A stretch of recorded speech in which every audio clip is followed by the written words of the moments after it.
Yeah, man, salibonani, wagwan people. Welcome to Sim Reality ITV. Pamela Jumana DJ Sparks wachukupa kuremta kunanzo ningo chitika matimu mana ose enyika. Nyandi ne pana bande mafupa asauro, mafupa asauro ya netsa. Atichaziwe kuti sauro akagara banani jebje boss. Pakubuda tumwe tuwano foot toka siyana tushitese kungetu kuimba kunge Soldier Love. Saka right now ndagwira njakuplayera emngomfesa kuimba kunge Soldier Love. Then mva makomenda mva majaji amega kuti alisei mamunzu ose ari kugonere kana kuti ari kuporonga uyezve ndiyana nokundwa iye na Luko boss inini muone ndakaita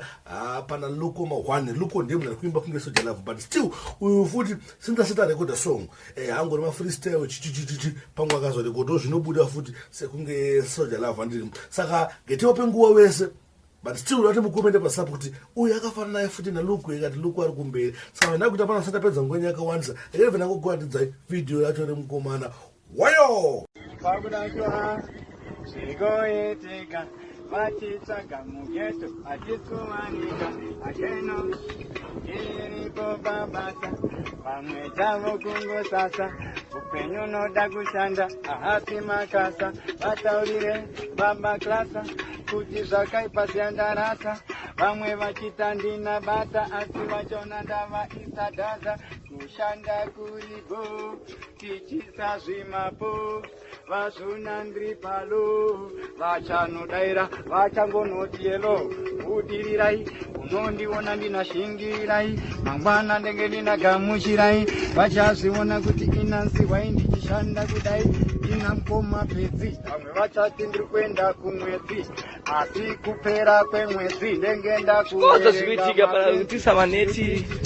Iri kutori mamiti, vamwe vachita chatsambiti, vamwe vachitu yomuchiti, asindova udzakuchitera biti,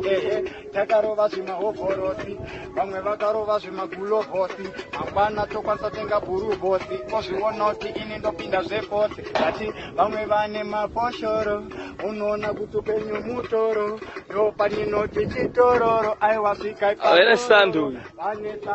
vachazona ndavapa sando. Ini utawe kwa fambo aiwa ini ndinenge rambo ndinga ukanoti pinjisi ini ndo bandati andisi bonjisi koona ati maranjisi kama kusunganeti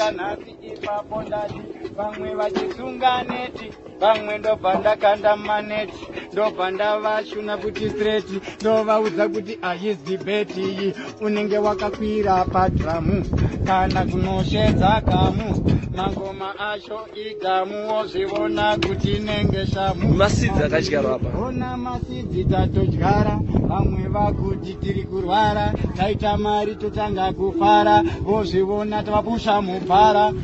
tengakutaura zvedu tangura television hadisi painting yosini